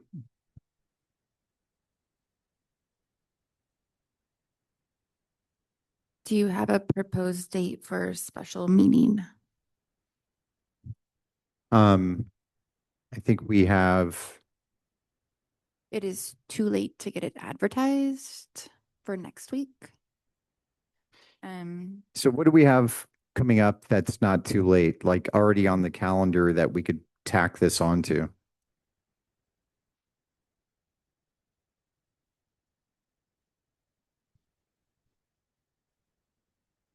I could see about the 10th. I can see what I can do. We might need a PSA. It's not, we can't tack it onto a meeting. It's gonna have to be a special Okay. Eaglecrest. So maybe meeting. you could just come up with some dates and email us and let us know what the options are. Or... Yeah. I can Okay. do. So pending, special meeting pending, date of which is pending. We'll need to do this sooner than later because we can't update our point of sale system until this is completed. Yeah. And Aaron, you and I could follow up and I can help with that if it's helpful. I mean, one other suggestion is that if we're all basically in favor of adding a fee, then we could also allow you and Aaron to kind of clarify, find out details, and if it's very straightforward, just move forward with it. Yeah, and to that end, actually, we could adopt it for credit cards. There's no doubt that credit cards have a fee. We could adopt the credit card fee tonight and then follow up on the debit card portion. I think that'd be a great idea, just so we can continue moving forward. I will withdraw the motion to table. All right, I would move that I would amend my motion to clarify that the movement proposes using a 3-year average of the total percentage credit card fee as a convenience charge to credit card users buying Eaglecrest merchandise and tickets and food or anything from Eaglecrest starting on 7/1/2026. I second that motion. All in favor? All right. I Aye. Aye. Motion passes. Thank you. So that makes things a little bit easier, and then we can just look into the debit card piece. And if there's a component to it, we can call a special meeting. That needs to be, if something needs to be addressed. Just one follow-up point, though. I think we need to be cognizant of the fact that we've established like the season pass price for an adult at 690. We're adding 5% sales tax on top of that, and now what's close to a 5% convenience fee to that. So there's that people will notice that additional increase in cost. It does. And I think this is going to be just more motivation to advertise and promote the payment plan. And because a lot of folks might use credit cards in the same way to get their pass. And at this point, debit cards are available. So that doesn't totally cut out online payments. So.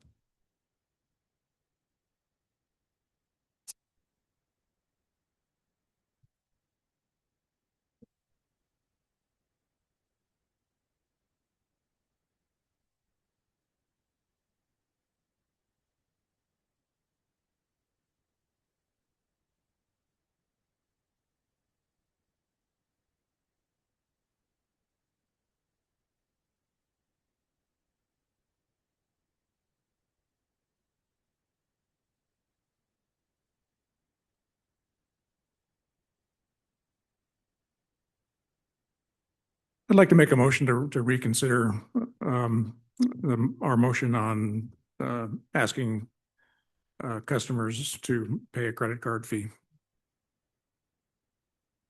Second. All right, asking for unanimous consent on that, is that, okay? And I'll speak to that. It is, the average for 3 years is close to 5%. And I think that, again, given that we're already adding a 10%, roughly, it varies from age group to age group, but a 10% increase to season pass prices, that makes it a 15% increase. I'd feel a little better if we just asked our customers to share that cost with us. So let's take half of the total cost that we pay and ask our skiing community to pay that portion.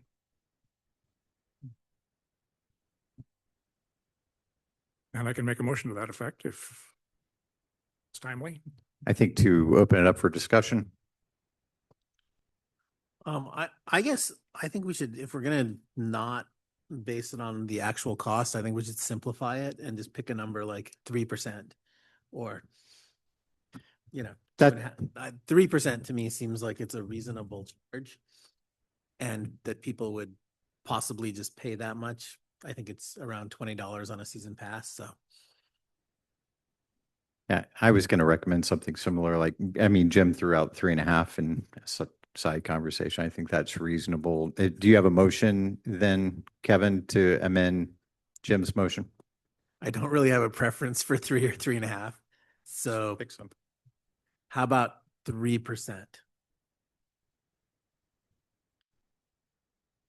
Do we have a second for the motion to amend Jim's motion?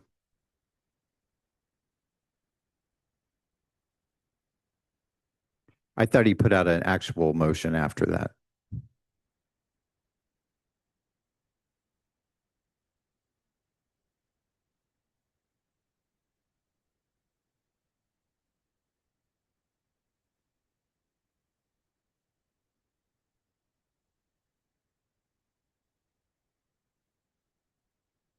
And we have a motion on the table from Mr. Calvin to revise the cost we're going to pass on to consumers for credit card use to half of the actual cost.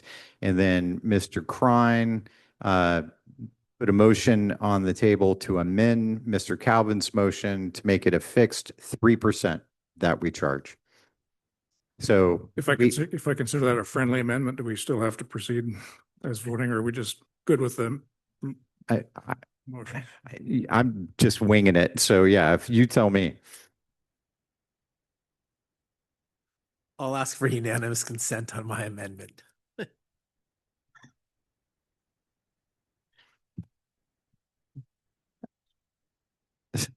So moved. All right. So just to keep it interesting, we have. What just happened? Yeah. So the new we have reconsidered the previous motion to base the credit card fee on a 3-year average of actual charges to a flat 3% for credit card purchases for any Eaglecrest product starting July 1st. It was that easy to get that through.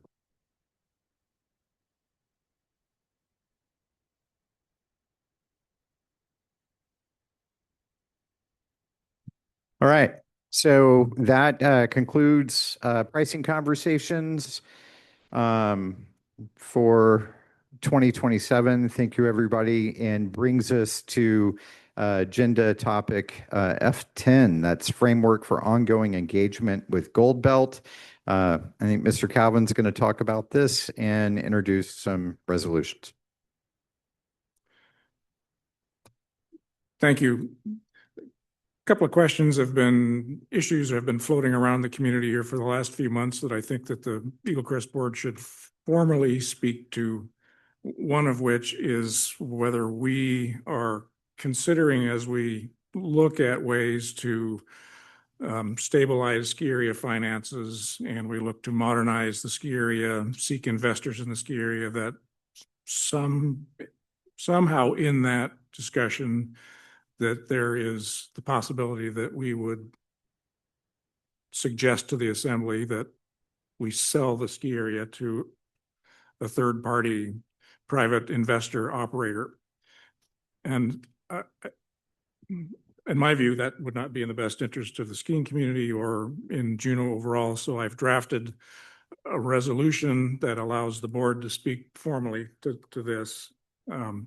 And I'll read the resolution. I imagine you all haven't had a chance to do that, but this is a Eaglecrest Board of Directors Resolution 2026-1, a resolution supporting community ownership of Eaglecrest. And it reads, whereas Eaglecrest Ski Area has been a community-owned and operated recreation area for more than 50 years, and whereas Eaglecrest is a highly valued community asset, providing healthy, affordable outdoor recreation opportunities to Juneau residents of all ages, and whereas Eaglecrest is a designated land and water conservation fund public recreation area, which could only be converted to use other than public outdoor recreation at significant cost to CBJ, and only with the approval of the Secretary of the Interior. And whereas the Eaglecrest Board of Directors believes it's in the best interest of Eaglecrest users and the community overall for Eaglecrest to remain community-owned. Now, therefore, be it resolved that Eaglecrest Ski Area Board of Directors confirms its commitment to community ownership of Eaglecrest Ski Area.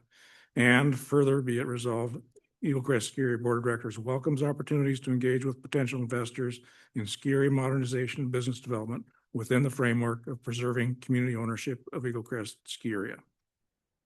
So we can either, my advice would either be, we could send this to committee for wordsmithing or revision, whatever the will of the board, we could wordsmith it now and take a motion on approving it. Or we could just take a motion to approve it as written. Just to get it started, I will move that we approve the motion as written. I will second that. Hearing no objection. All in favor? All right. Aye. Aye. I, All right, motion carries. Thank you, Jim. Yeah, that was quick and easy. The other question that's been kicking around town is like, well, what about Gold Belt? The revenue sharing agreement related to the gondola has been terminated. Gold Belt's been paid back money owed on the revenue sharing agreement. Meantime, Gold Belt continues to express interest in investing in Eaglecrest. And so just lots of uncertainty in the community about like, well, so where are we as a board with respect to engaging with Gold Belt? They were a partner that committed $10 million to Eaglecrest and development of the gondola. That is now behind us. So what's next? And this resolution is simply an effort to clarify what I would perceive to be an appropriate position for the board as we think about continuing to work with Gold Belt. And I'll read the resolution as drafted. This is Eaglecrest Board of Directors Resolution 2026-2, a resolution supporting engagement with Gold Belt Inc. Whereas Eaglecrest Ski Area is a highly valued community-owned recreation area providing affordable snow sports opportunities to general residents of all ages for more than 50 years. And whereas Eaglecrest is entering a transitional stage where over the next decade, significant investment will be required to modernize lifts, lodge facilities, and other infrastructure. And whereas Eaglecrest is striving to enhance winter operations and expand summer revenue generating opportunities, provide a solid foundation for ski area modernization. And whereas Eaglecrest and Gold Belt may have mutual interest in the development of commercial summer mountain recreation opportunities serving Juneau's cruise visitors. And whereas Gold Belt has demonstrated a willingness to partner with Eaglecrest in summer business development and articulated an interest in supporting your operations. Now, therefore, it be resolved, the Eaglecrest Ski Area Board of Directors welcomes further engagement from Gold Belt with the goal of establishing mutually beneficial partnerships that provide resources to modernize the ski area and preserve affordable winter snow sports opportunities for Juneau residents. I think part of the message here is that, the reason that we're taking so much time to plan for summer business development, seek partners, seek investors, is because that's what it will take to continue to support winter operations. The goal of all this is modernizing, stabilizing, sustaining winter operations, and partnerships with companies like Gold Belt could be one path to that end. But again, we have a corporation in town based in Juneau that's expressed interest in Eaglecrest, demonstrated interest in Eaglecrest, has put money on the line in support of Eaglecrest operations. I think we would just like to communicate that we still want to talk with them. We still believe there could be an important partnership in the future between Eaglecrest and Gold Belt. Don't know what that might look like, but let's just make it clear to Gold Belt and the community and the assembly that we welcome ongoing conversations. All right, I move that we adopt the resolution as amended. As presented, sorry.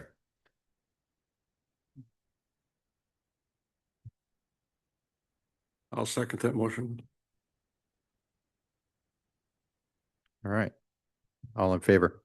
Actually, I have discussion a little bit. I'm wondering if in the final paragraph, we should say something that basically reiterates the first resolution that we passed.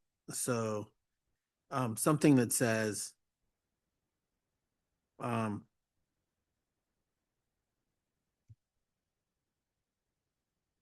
preserves affordable winter operations, winter snow sports opportunities for Juneau residents within the framework of a community-owned ski area or something like that. Or if we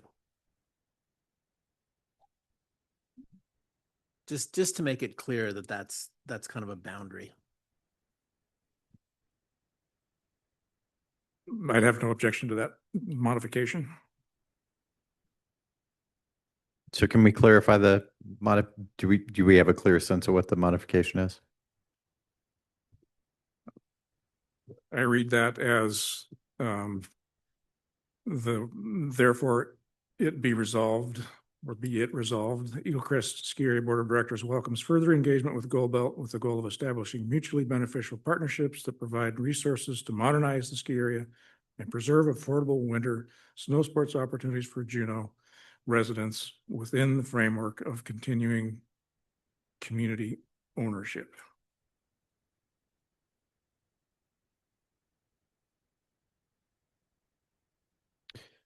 So we have an amendment. And I think just for discussion, it's interesting. So the only edit that was nagging at me was we say welcomes further engagement from Gold Belt, and when you read it, you said with Gold Belt. I wonder if we could just change it to engagement with.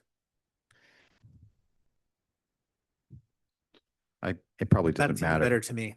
Yeah, Engagement with rather than engagement from. in that last paragraph. But I maybe got over my skis on that one because Kevin had a motion to add within the framework of community. Continuing community ownership. So Kevin's motion is what Jim read. Do we have a second on Kevin's motion to amend the resolution? I'd second that. All in favor? Aye. Aye. Aye. All right, so Kevin's amendment passes. I would move with another amendment just to revise the word from in the second sentence of the last paragraph to the word with, And do you want? and ask for unanimous consent. I'm just wondering if you want to add to that, also make the change of be it resolved rather than it be resolved. Which I think is just a, And okay, so I will, yeah. I will amend my motion to amend to also include be it resolved rather than it be resolved, and ask for unanimous consent. All right, hearing no dissent on that, we have an amended motion to adopt the resolution as amended.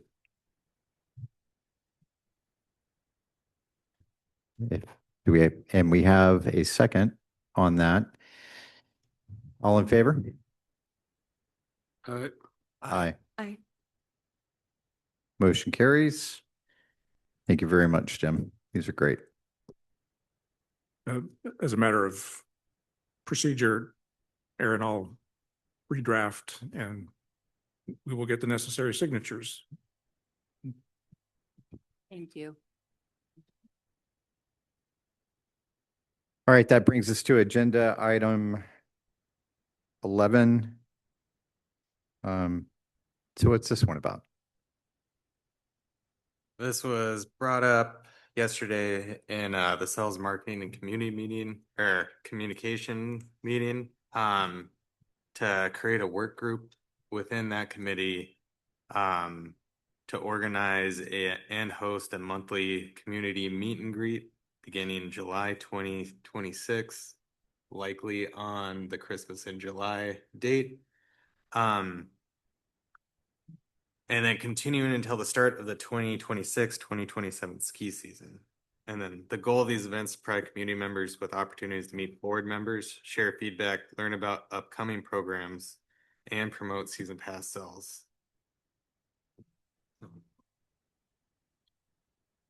Do we have a motion? And I'd make that a motion. Sounds like a motion to me. Second it? I'll second. All right. All in favor? Aye. Aye. Aye. Aye. All right. So we all just committed to showing up to meet and greets. Thank you, Sean.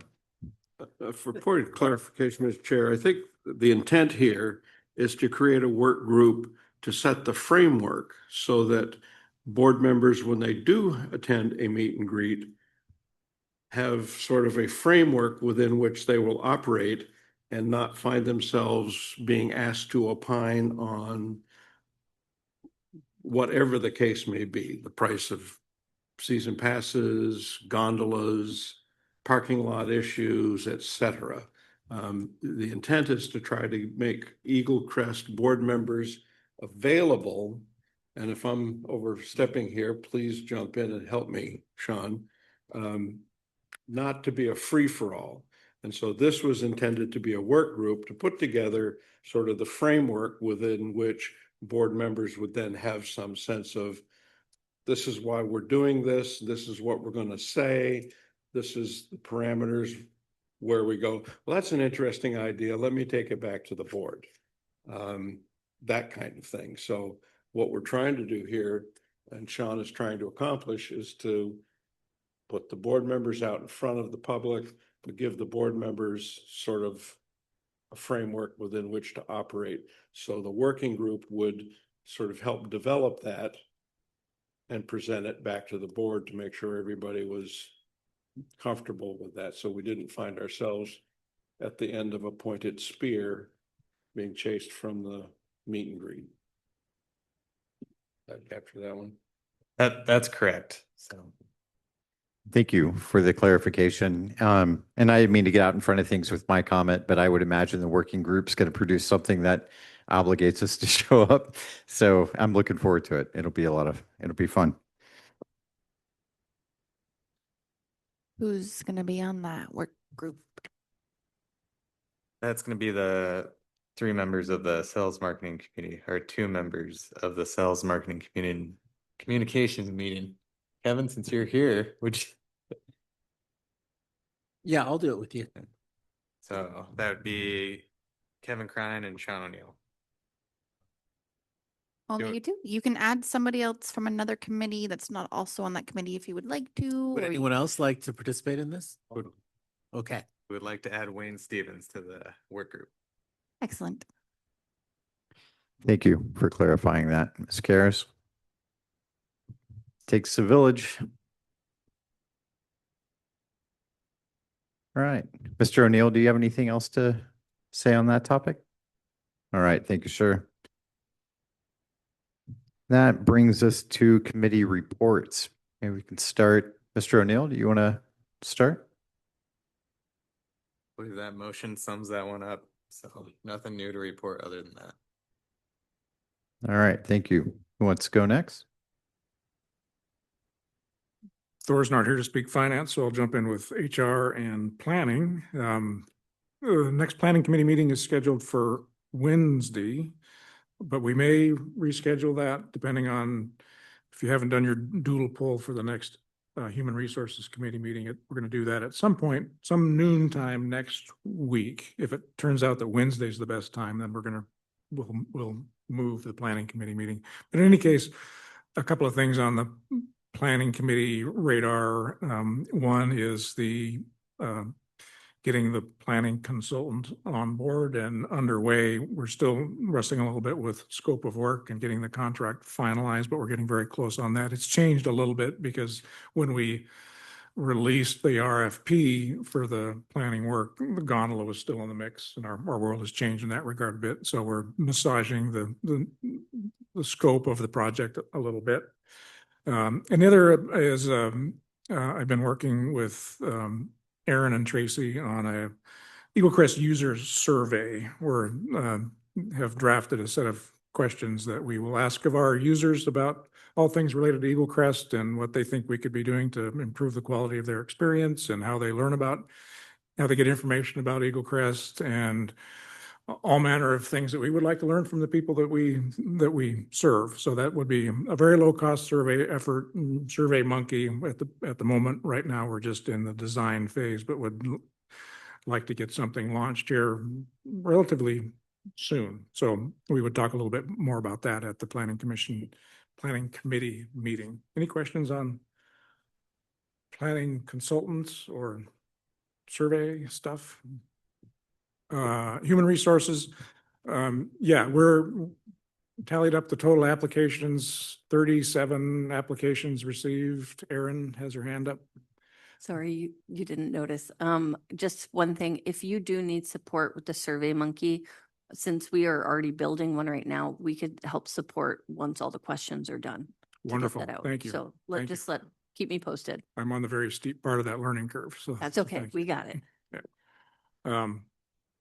Human resources. So yeah, 37 applications. As you all know, we've conducted 4 interviews. I think we're getting to a point now where we're going to step back. Recruitment is still open. You can still go to Scary Management Magazine and see our ad for a GM.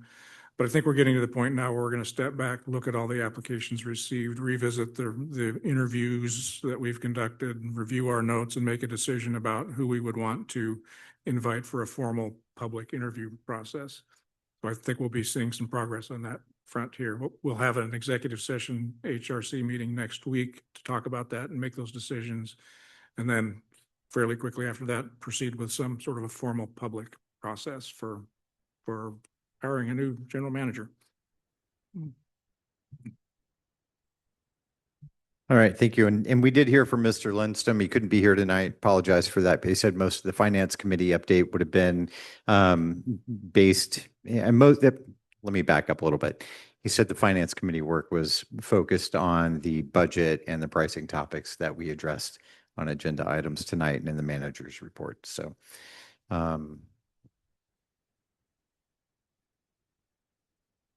and then moving to our liaison, Mr. Steininger is traveling right now, but he did want to thank everybody that showed up for the assembly meetings and shared their feelings about Eaglecrest, that wrote and just otherwise expressed their feelings. So, and he regrets not being here this evening. So with that, unless we're missing anything, I think that brings us to Board of Directors comments and questions. Ms. Shively. Yeah, thank you for all this exceptional work to pull the budget and the pricing together. Sorry to continue the tradition of waiting until the last second to do the pricing, but it always works. So it is really impressive that, I mean, thinking back to January, that we ended up with the revenue that we did, and that's all down to the work of the people on the mountain. So thank you very much. I also need to say that I'm going to be stepping down after this board meeting. I'm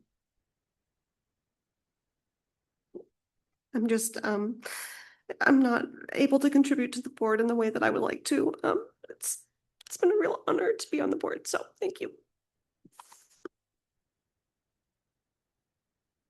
Ms. Shively, thank you so much for everything you've done for Eaglecrest. And just want to remind everyone how much work Hannah put into the personnel plan work and focusing on Eaglecrest employees and her work supporting the general manager as chair of the Eaglecrest board. And you're sad to hear you're leaving, Hannah.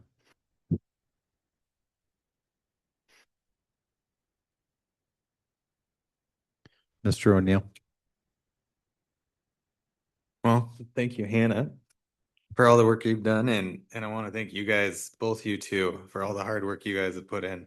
Not for Aaron for these great general manager reports, and Marissa for dealing with all these committee meetings and helping us keep on track and dealing with the minutes and all. I know a lot of effort goes in, so thank you guys.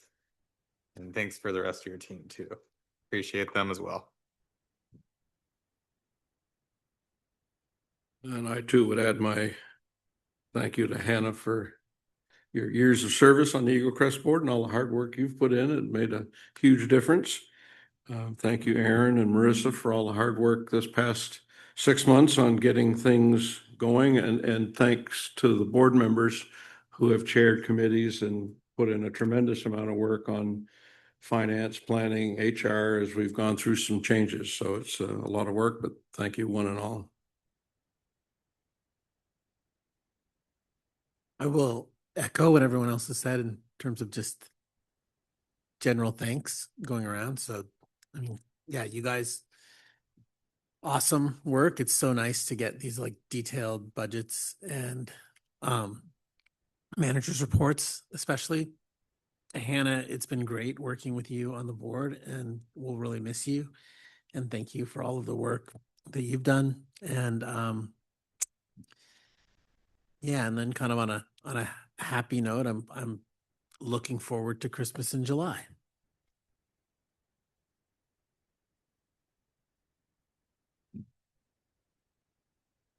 I'll express my gratitude for sharing some time on the board with Hannah. It's been a pleasure, Hannah, and thank you for all the many, many hours you've devoted to Eaglecrest. It's greatly appreciated. So thank you so much. We'll also note that I'm not going to rest easy until June 8th has come and gone, which is next Monday, and that's when this assembly will finally act on the budget. And I'm a worrier, so I worry that there could be last minute changes to our budget, but that's a big date for us and we can start planning accordingly after that. Yeah, and we do need to be thinking about recruiting board members. I'm not sure, I've lost track of what terms are up from, do you have that, Marissa? Yeah, I do have that. Sean's term is up and Kevin's is up. Okay, and are you, We're both reapplying. you're both reapplying? Okay, good. Kevin has one more term available to him. And then Sean did a partial term, so he'll have more terms available. So we have to fill Hannah's shoes and we need to be thinking about that. Thank you. I know I said it, but I just want to say it again. Hannah, I think from day, we've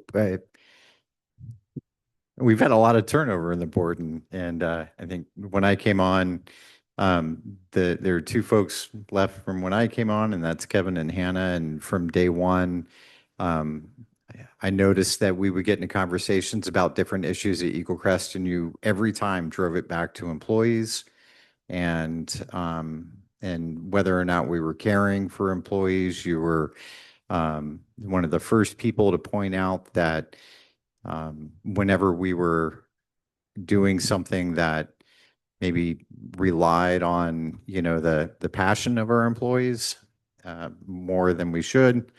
And because of that, I think our employees have seen a lot of benefit. And so thank you for that. We don't all get to make a lasting impact like that. And you have, and it's I think a lot of people will remember that. So thank you. I also really appreciate that we're going to have, that you've been pushing, Sean, to get board members in front of people. I think this is great.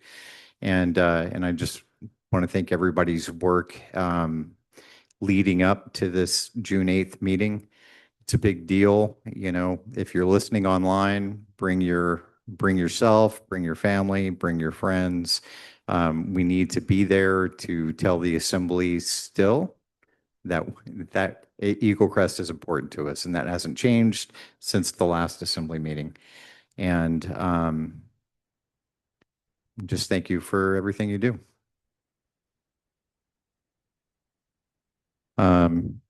With that, next meeting date is July 2nd at 5:30 p.m.